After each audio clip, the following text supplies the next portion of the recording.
We are back. This is the program Martin's Mancave. My name is Martin Andanar. You can also listen to other programs here on Podcast.Ph, like the George Review. If you're into cars, the George Review is the show for you, the podcast show. It is hosted by Mr. George Apasible. You can also listen to mystery programs with Benji Felipe. The program is called Dreamscope. So you listen to dreams. He gives you interpretations of dreams. And, of course, horoscope. Back at the show, still with Ed Lingao, here inside Martin's Man Cave. So, nag-TV ka na, Ed, no?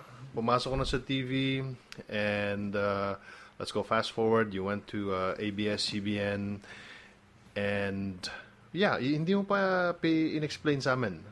What is the explanation or the rationale behind the get-up? Oh, that one. Yeah.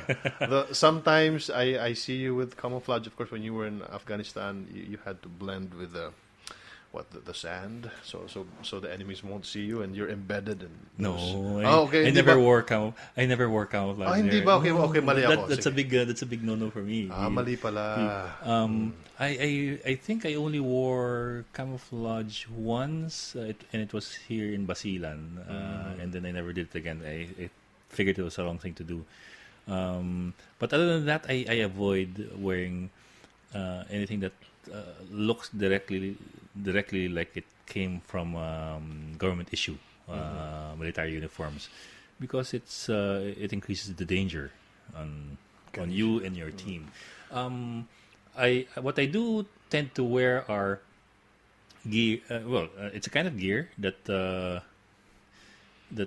is easily mistaken for military gear because it has a lot of pockets. The trousers look like cargo pants. Cargo pants, and sometimes I wear boots, but seldom do I wear combat boots. Boots because it helps me when I have to stay standing for a long time, a long period of time. Grips your ankles like that. Okay, and it helps when you're walking really long distances with a big backpack. And of course, there was a time I'd wear vests a lot, and I think that adds to the idea, to the look of somebody who's in the military. Yeah, but I really tend to avoid wearing camouflage. It's pretty cool. You stand out wearing that type of clothes, the Indiana Jones type of clothes. But you never sort of diverted to a different style. I mean, it's always Ed Lingao. When you say Ed Lingao, I cannot imagine Ed with. When they said that you were going to do the newscast, sabi ko, mag-Amerikana si Ed. Tapos sabi ni Patrick, no, he's going to be out. He's going to be a. Give me a peg, Patrick. I can't imagine it.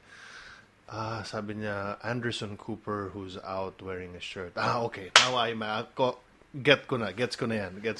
But sometimes you wear Americana inside the. Bihira. As much as I can, I avoid it. Kasi, you're not comfortable. No, not comfortable. And also, why will I buy something that expensive? What's it good for? Well, the shirts I wear, for example, this shirt, the shirts I wear almost every day, they cost me 80 pesos. I go to Juan Luna in Divisoria and buy them a dozen at a time. Well, just like what men do when they shop. That's what we do. We buy barbarians. Six white shirts, 6 black shirts. Yeah. Di ba yun, di ba? Isang bilihan lang, okay? So you do that in Divisoria. Ed Lingao na yan, ha? Yeah, because it's practical. I can sweat in it, and I can roll all over in the mud in it, and I won't. If it gets torn, I won't cry because I got it for 80 pesos. It's like how much? $1.50, $2. I'm not. Never expect me to buy a shirt that will cost me 400 or 500. No, let alone 1,000, 2,000. Huh? No way. In fact, what do you do? My jeans. Yes, the jeans I wear, I get them for 200 pesos. No way. That's if I buy a pair of jeans that will cost me more than 300, 350, iyak na ako ng konti. You feel bad about it. So because they're jeans. Yes. It's not gonna make me look any better. I hope. Denims lang. I mean, when Levi Strauss invented the jeans, it was supposed to be for blue-collared workers. Yeah, Working in the mines. There you go. That's why you have all those rivets. Yes. And where does your money go? My money? What I earn? Yeah, I mean, if you don't buy expensive clothes, they must go somewhere. Well, some people would think that they go to my gadgets, but then the again, computer. I've seen them. The computer gadgets. Even if you throw them, it won't. The tough books and it won't break the apart. General Dynamics laptops. Yeah, it looks like that's where it goes, but until you find out how much I get them for. Most of my tough books, I got them for what, $50, $80. No way. Yeah, which is why I have a sort of a collection already of tough books. I have, maybe I have around 20 laptops. Well, you already. get them in Amazon or eBay? eBay. Or? eBay. You get them secondhand, of course. You can give them a bath. You can step on them. You can bang them around. You can use them if you're fighting with somebody. You can use it to hit somebody on the head with. It's quite heavy, yeah. They're quite heavy, and that's why they come with straps. I don't buy a camera bag for them. It's like they're the bag itself. It's quite hassle when you travel, especially when you have limited pounds to carry. The good thing about it is that it's a laptop. It's hand carried, so I just sling it around me. And okay. Nobody asks any questions because it's not a bag. It's a laptop. So you are the only TV anchor of a major newscast that I know right now, who goes on air with an $80 shirt. Oh, you mean, but the polos? Well, I try to get away with that. But my wife is the one who's a bit more picky. She makes me wear the more expensive shirts, polo shirts. Yes. If I could, I'd wear. But I wear these 80 pesos shirts when I'm out of town. Not on television. No. But on television. If you had it your way, you'd go on air live. You're reading the news with an $80 shirt. Oh yeah. But I do that when I'm out of town. Like when I do live out of town, like in Maguindanao or in Legazpi City. It looks like the same thing. I mean, it's just a black shirt. What has changed, Ed? What has changed in the world of journalism in the Philippines? From my point of view. When I used to watch all of you guys do the news on then ABC5, the old ABC5, no, a lot of traces of the Tom Brokaw, mga news before. Parang you'd have that style of delivery, English and straight news. What has changed since then? And I know you're a witness to this, how ABS became Tagalog, and from Angelo Castro, God bless his soul. Si Angelo Castro, yun the Tom Brokaw peg yun But what a lot of people don't know or remember is that Angelo Castro, before the EDSA revolution, his history with ABS was really he was an actor. Baltic & Company. He was a comedian. So, actor, as in showbiz. Yeah. He I don't know if, not a lot of people remember the show Baltic & Company. It was based on a cartoon strip of an office setting. Well, I would believe that because it's believable because Angelo Castro is a very handsome guy and with a baritone voice. But the only actor that I know is Mon Castro na pamangkin ni Angelo. Yun ang alam ko na actor. But si Mon, si Angelo, actor. Yeah. He was. This was in the old days, in the early 70s. All right. But moving forward nga, you've seen a lot of changes in journalism in the sense that production values now reign supreme over editorial values. Production value reigns supreme over editorial values. Wow.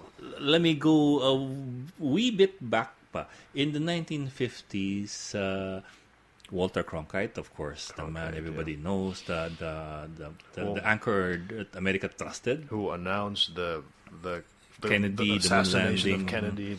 Yes. In his early days, si Cronkite kasi started out with the UPI, United Press International. He was a wire reporter. So he was a field reporter. He was a journalist. He was a writer, reporter, and all that before he joined television. In his early days in television, he refused to have makeup put on him. Because his thinking was, wait, don't you dare do that. I'm a journalist. I'm not an actor. Don't put that thing on me. Don't. They try to put blush on him, or try to make him look like he's not, like he's a living person, because he looks dead on TV. At least in the early days with the mustache. Yeah. So that was how it started with him, and a lot of reporters who joined television in the early days came from, for example, the wire agencies, they also had these convulsions, these little battles in television over what to them is important versus what to TV is important. Eventually, they found the middle ground, and so things moved forward. Another example is good example is Peter Arnett. Peter Arnett, everybody knows of him because he was made famous by CNN during the Gulf War. But that was the second Gulf War. Yeah, the first Gulf War, he was world famous. He was the man in Baghdad. Yeah, I would get my war news from Peter Arnett and CNN. Yeah, he was the guy on TV who delivered war news on TV, and he became famous in 1990, 1991 because of that. But how many people know that he started out as a wire reporter for the Associated Press in Vietnam? A wire reporter. Yeah. And he won 2 Pulitzer Prizes in Vietnam. Wow. So it seemed that his best reportage was done in Vietnam and not on television for the wires. In fact, if you read his copy, the scripts that he, not scripts because it's not television, the text that he submitted to AP during the Vietnam War, ang galing. Shit, I wish I could have written that. Yeah, so I could imagine very descriptive and as if you were there, you were watching and the play of words and the emotions that come in. And this was before the advent of big television. But he's remembered not for that, not for his 2 Pulitzer Prizes for reporting in Vietnam, but for fleeting moments in the Gulf War when he would talk about the lights flashing in the sky and all that, which is basically very just describing things. Not to put down what he did in the Gulf War, because getting there, in fact, was the story already. I mean, for a lot of reporters, it's getting there that's sometimes the bigger story than reporting what's happening. And the story itself. Minsan mas mahirap pumasok kaysa yung magstay. So yun, people remember him because of the production values and because it was television, and they don't realize that he was a writer, and that's to me very tragic. And that to me is it's a sign of how unfortunate it is that we don't see reporters for what they do, how they do things, and what they come out with, but how they come out. Whether it's on television or print or people radio. don't know. People don't know why. I'm sure Walter Cronkite was hired because of his background in the wires, in the same way that Peter Arnett was hired because of only the guys inside the studio. Only the guys in the newsroom knows that, no? Pero yung mga viewers, we don't know that. Yeah, what they see is what they see on TV, and that's all they're limited to. And is this how Philippine journalism has progressed? That I think is what we have to keep on fighting for the rest of our lives. It's the idea that how you appear on TV and what you seem to be on TV is more important than what you deliver on television. These are two different things. One is an impression, and the other one is content. Some people live on the impressions, and some people live on the content. What we have to do is find a balance. I understand naman that there is a need to. You can't do away with production values, But, I mean, it's a fact of life. You have to. Sure. You have to pull in eyeballs so that they will listen to you and watch you. Otherwise, you're just talking into thin air and nobody cares. Parang, ang ganda nga ng story mo, hindi ka na pinapanood. Di bale, wala rin yun. So it's finding the balance, To me, It's looking for that formula where you grab them by the balls, throw them in, and then shove information in their faces and make them love you for it, and then leave them with the lasting impression. Hindi yung pakitsi-patutsi lang tayo o kaya paganda ng boses ng ganun. Sayang eh. Ang dami nasasayang sa ganun eh. Now I understand where you're coming from. Why the outfit, and why you would rather choose to be your regular Joe, your regular guy, and quite practical on air. And I would suppose out of the box, in a sense that yun nga, diba, television is about glamour, looking good with your suits, etc. But then again, kami lang nakakaalam nun, diba? People who work inside with you, we know your credibility. In fact, when you came in as a newscaster for Action Tonight, I felt good about it. I felt good about it. Parang, okay, as Ed Lingao, at least I'm assured that he knows the news, and he has editorial judgment, and he will really have a hand in the production of the news.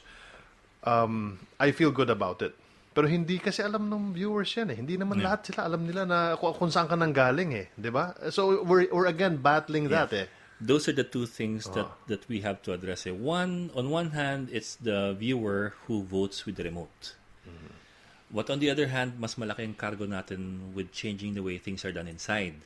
That starts off with the reporters and how they think and what they think is important and how they choose the news. And most important of all, it's not just what you cover, but what you bring to the coverage. That's why it's important that reporters be trained properly.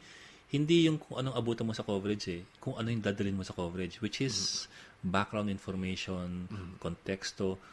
The wrong thinking of a lot of reporters, which has to be addressed, and I think it is slowly being addressed, at least by some newsrooms, is that ang thinking ng reporter is that ang trabaho ko as a reporter is to go there, be witness, and report what I see. So the coverage only starts when I get there. I always say, no. The coverage starts long before you get to where you're going. Everywhere I've been to, Afghanistan, Iraq, even Basilan, my first time in Basilan or Holo, katakot-takot na research yan, pagbabasa yan. Before I deploy, everything from demographics to education to demographics, hati ng babae sa lalaki, ilan ang porsyento literate versus hindi, ano yung hati sa relihiyon, kung ilang porsyento alin, kultura, what is the background of the people here, psychographics too, what is the political background, even to the point of common phrases that you might need when you land. Assalamualaikum warahmatullahi alawa barakatuh, inshallah, things like that. These are things that you need to learn long before you jump in. Otherwise, magmimiron ka lang doon, tapos babalik ka, bitin naman yung story mo, walang konteksto. Yes. How would you know what to ask if you didn't even read up before you left? What you're telling me right now are the things that were taught to us, at least where I studied in Australia, no? True blue journalism, BBC school, old school, no? Ito yung tinuro eh, no? Now, I would assume that if everyone applies this, it's the golden age of journalism. Was there ever golden age in our journalism here in the Philippines? Hard to tell. Diba? Parang, kasi of course, Marcos, the journalism was dead during Marcos. No? Although there were good, alam mo kasi, I don't know if there is such a thing as a golden age of journalism, or if there is such a thing, or if it's more of golden nuggets in journalism who were shining all through the time that there was darkness and all that. Because even during the time of Marcos, there were people who shone. Despite the restrictions, they shone. In the same way that in the last 20 plus years since Marcos left, in the last 28 years since Marcos was ousted, 29 years, you have so much brightness, but you have so many dark spots as well pa rin in journalism. It's not so much the era as it is the people who work there. And it's a matter of getting them to shine so that they reflect on other people and hopefully spread it around. I'm so inspired talking to you right now and hearing the wisdom and your belief in covering a story and what every journalist should do, because I myself, I set this up because I believe that our, at least radio industry in the Philippines, is not doing or making the most out of the medium. When you go to London, you go to Canada, you go, there's BBC radio and NPR. And you sort of get to listen to this type of conversation. Sa atin, siyempre, hindi naman ganun, no? And I'm so inspired that you're saying all of these things. Meron pa kayang... Okay, this is another question. Pero don't I mean, don't come out with the idea that I've been all good and rosy in those 27 years. I've made a lot of mistakes along the way. I mean, some of the mistakes I can't even talk about until now, until maybe maglapse yung prescriptive period ng ilang crimes. Tayo naman maraming mistakes, di ba? It's acknowledging those mistakes and trying to learn from them and telling people. Kasi especially when I was in PCIJ, and we would give training seminars every year to reporters in Luzon, Visayas, Mindanao, provincial and national reporters. Ang nakatoka sa akin parati, ethics, safety, multimedia, blah, blah, blah, blah, blah. Ang parati kong entrada sa kanila, what I'd always tell them at the start of each seminar is, I am not here to tell you what is good and rosy. I am not here to talk to you like I am coming from high and mighty and righteous and with all righteousness. I am here to tell you about mistakes that I have made and mistakes I have seen. So let's talk about what we can do about these things. So yun, I just had to put that on record kasi I have made some terrible mistakes. Well, tayo naman siguro lahat, di ba? Okay.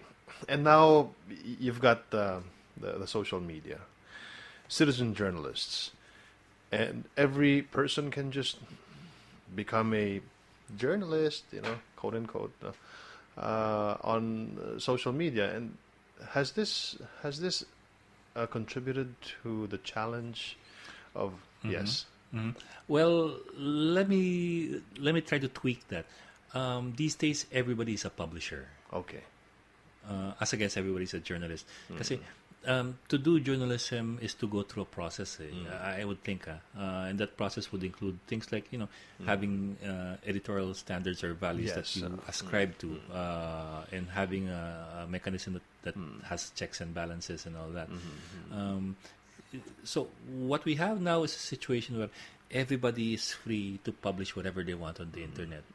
That's not a good thing necessarily. That's not a bad thing necessarily. It's just the way things have developed. How it affects us? Well, it's a bigger challenge for us kasi now you're getting more information, which is a good thing, from social media, for example. Everybody who's online, babatuan ka ng information. So you have access to more data. But at the same time, it gets murkier and harder, more difficult to weed out the crap from the truth. And now it's so tempting to just put it out in public kasi it's already in social media. So, mag-uuna na tayo ng 2, ng 7, ng 5. Kung hindi, maiskupan ka. Kasi nakikita ng 2 yan, tsaka 7. So there's also the pressure. There's so much information coming in, and there's also the pressure for you to come out with that information immediately. So, kailangan mo balancehin yung how do you vet this versus do you release it at certain risks. So, may ganun also, at the same time, I suppose you've also come across this. In the US, they've seen significant losses in the mainstream media since 2007. I think mga 150,000 media workers have been laid off since 87 because of everybody's flocking to the internet. Everybody's aggregating. Yes.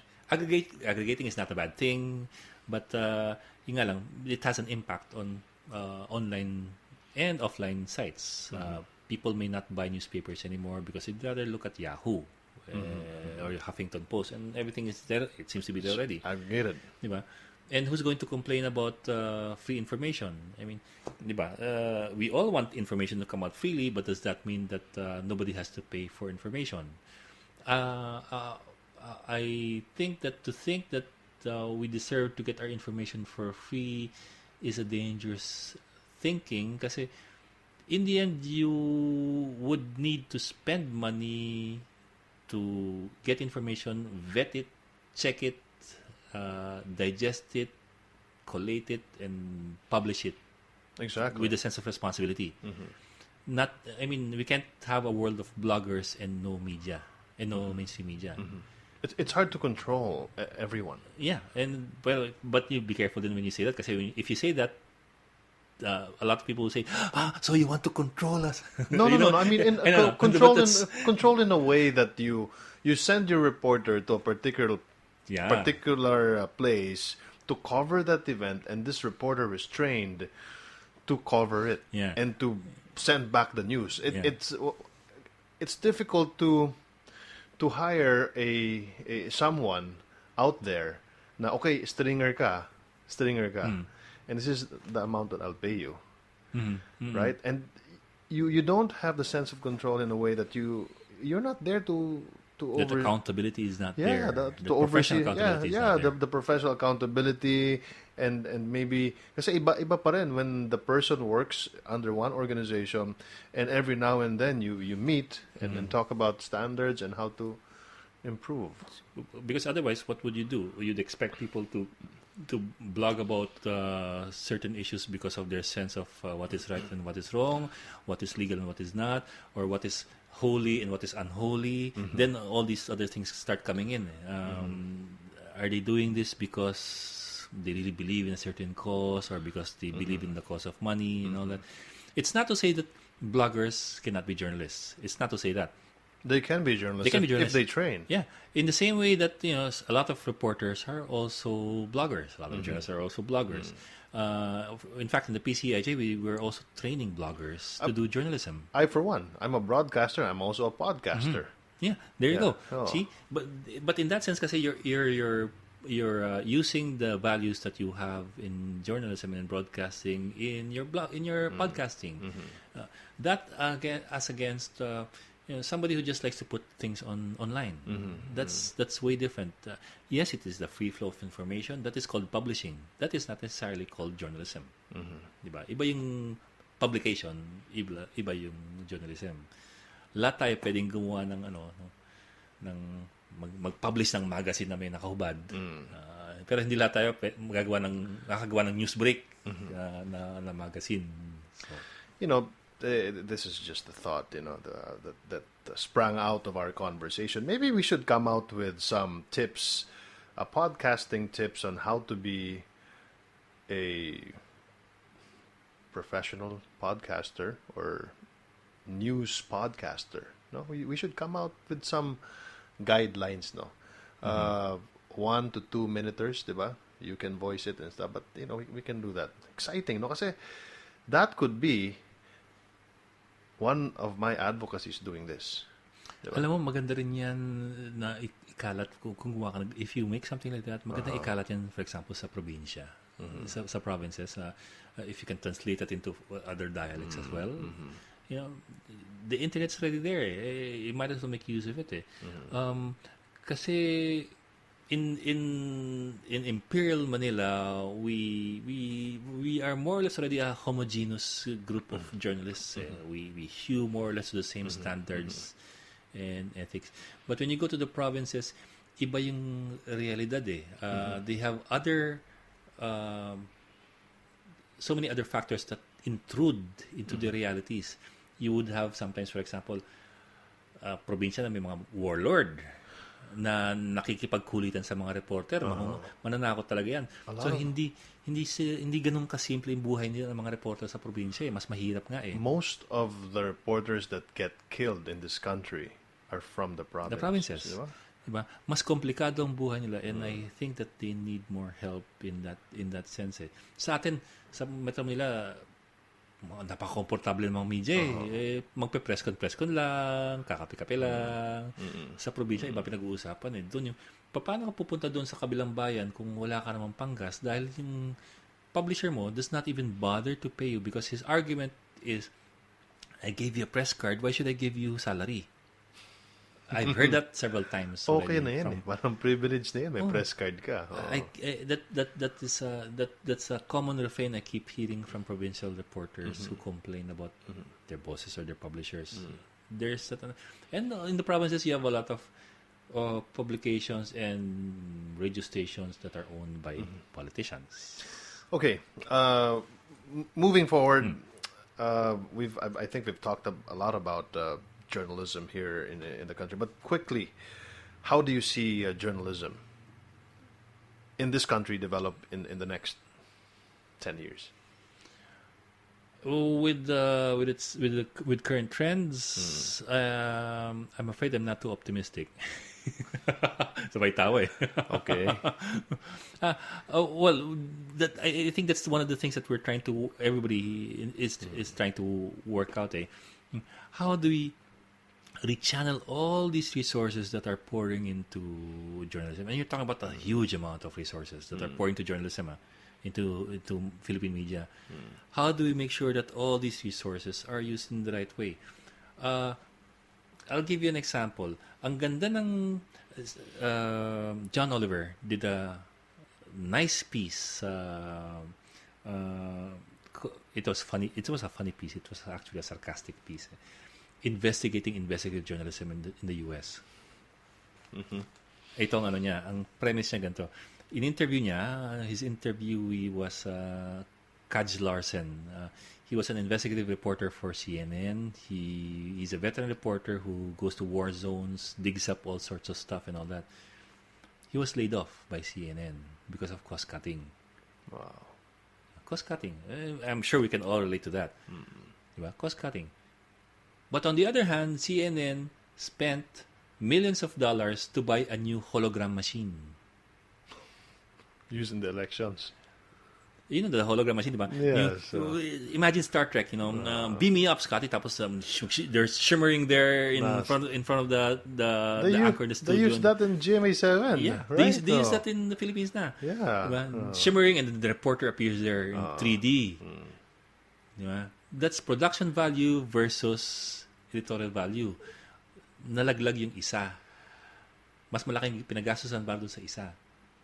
So sarcastically, si John Oliver says, "Of course, how can we not have realized this? A 3D reporter is always better than a real reporter." Production value. Diba? That's something we have to watch out for in the Philippines. You're getting glossier and glossier newscasts. More new fancy equipment for the news gathering, news broadcast, news production. The lights are so nice. It's all so colorful. But are we delivering enough resources to improve the quality of the reportage? Are we investing in editorial? There you go. That's where I would like to see more money being spent. Wow. Thank you so much for enlightening me. Isang hirit lang. Nung unang panahon, namin, bago kami pasok sa journalism, ang newscast mo, walang kulay-kulay, walang kakwenta-kwenta, pero pinapanood ng lahat. Diba? Ito nga si Harry Gasser, si Tina Monson Palma. Hindi naman sila mukhang beautiful on air. They look like, they look like wallpaper. Parang nilagyan doon para may magbasa. Well, yeah, that's right. But people would watch it because they knew that they needed to watch this because this was the news. I'm not saying that we have to go back to that because we moved on, and it's good that we moved on. But, people watch that because they got what they expected. But we've given them different needs already. Now your viewers think that they need to see fancy graphics, fancy holograms, fancy colors for them to get the news. We've changed the way that they want their news. Wow. Okay. Let's go regional. No? Quickly, regional. ASEAN integration this year. The ASEAN Economic Community 2015 will be implemented this year. and we will have seamless talents coming in and out from the different ASEAN countries. As far as journalism is concerned, how do you think will or can the Philippines contribute to the improvement of journalism in the ASEAN region? I think they have a lot that they can learn from the Philippines, good and bad. Always good and bad. Okay. Because in the end, even though we may have a lot to say about the state of journalism here and the problem of media killings here and on and off restrictions that are being imposed here, we still have the freest press in Asia. It still is the freest press in Asia, and it's still the best trained press in Asia. No matter how much I be critical of Philippine media, I think that I think output-wise we still have so much good stories compared to a lot of the other countries. Because in the other countries, ang dami nilang problema. Myanmar. Oh, naman sa Myanmar. In So they can learn a lot from us. Yes. In fact, 2 years ago or 3 years ago, we were going to Thailand to train Burmese reporters who would cross the border just to attend the training. Yeah, they'd sneak across the border, but that was 2 years ago. And then you teach them what to put in their backpacks. Well, we try to be careful what to teach them so that they don't get to adventures, because that was the time when talaga very restrictive. If you get caught with illegal equipment like a satellite phone, you go to jail for life. Yeah, we didn't want that on our conscience. Yeah. well, you mentioned we are still the freest country for reporters, at least in the ASEAN region. What comes close? Kasi alam ko, Singapore medyo strict. Very strict ang Singapore. You know, unless it's business, okay, diba? I think Indonesia is doing very well. Indonesia has a very, very active and very progressive radio news industry. And maganda, they're quite free compared to Malaysia. Malaysia is still restrictive. The reporters have to be licensed. The newscasts have to be only at a certain time and a certain time. All those restrictions tend to put a damper on journalism. Free press. Yeah, I think Indonesia comes a good second. Second, and a lot of catching up to do with Vietnam. Cambodia, Laos. Yes, definitely. Also Cambodia. Filipinos had to go in to give some training. In fact, you have a lot of ASEAN reporters coming here and editors coming here to study. To study journalism. They take up masters in Ateneo or in UP. Yeah. That tells you a lot of things. That tells you a lot. You know what, Ed? I know you have a newscast to prepare for, and we have a lot to talk about. Konti pa na pag-usapan natin. I'd love to have you and DJ and some of the guys that you grew up with doing this stuff that we're doing called journalism. So maybe we can have another session. That'll be good. Let's also bring Patrick as well. You know, Patrick was with me in Chronicle. Really? Although he was the older batch. They were the regular reporters. So sila mga Diyos. Kami mga hampas lupa. Okay. That would be fun. Have Patrick, you, DJ, and we can use the other studio na kaya tatlo. Then I can bring scotch. We can drink and talk about it. And okay, lastly, before I let you go, let's give tribute to let's honor your parents, your dad and your mom. Ano yung mga natutunan mo sa parents mo that you still apply until today? From my mom, persistence. My mom talaga persistence. I mean, my mom had a hard time growing up, and then she had an even harder time when my dad died. And she kept us together, and she kept the family together and going. And until now, it's always Mom. Makulit pa rin kami sa kanya. From my dad, I think it's the idealism. He could have been when my mom looks back, every time my mom looks back, it's always, if your dad wanted to, we could have had a much, much more comfortable life. But he didn't want that. He wanted to do the things that he thought were important, and that is what made him what he is. And that's what made us, I think, also what we are. And for that, everybody says I'm more like my dad. Nice. For good or for bad. But you make more money because you're an uncle. Esther. Oh, my wife. Yeah. My God, I don't know what else can I say about my wife. In the end,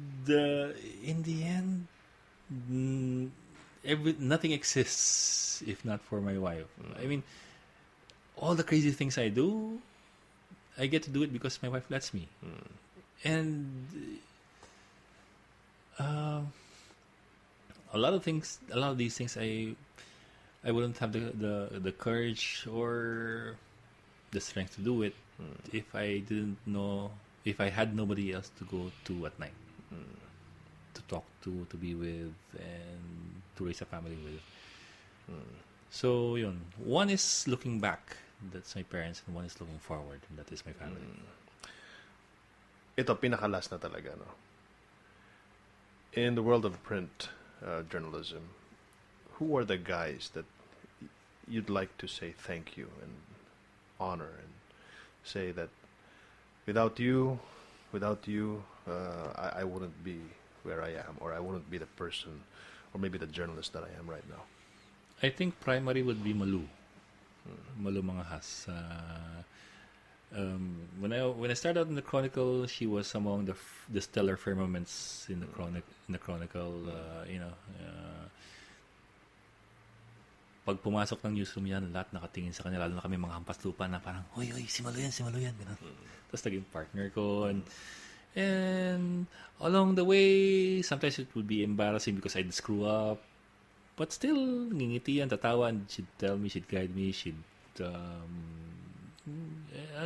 and not just then, during the time of Cory Aquino, but until PCIJ, which was just the last year. Kaya when she invited me to join the PCIJ, yeah, sure, go with it, because I think I owe a lot to Malu. And yeah, sometimes I hope that I don't screw up in a major way that will embarrass her. I'm sure you won't. Thank you so much for your time, Ed. Thank you, Bok. Mabuhay ka, at don't forget our second round. This has been Martin's Mancave here on Podcast.Ph with the ultimate journalist here in the Philippines, Mr. Ed Lingao. You can download this podcast for free on iTunes. You can also download it on SoundCloud, Spreaker. You can also listen to this on Stitcher and Podomatic.com. And of course, you can go to our official URL, Podcast.Ph. Visit me in my Facebook fan page, which is Martin's Man Cave, or you can go straight to our Podcast.Ph Facebook and Twitter, Podcast.Ph. For now, we leave you with this track. This Podcast.Ph presentation is supported by Martin Andanar's Homecast Studio and Audio.Ph.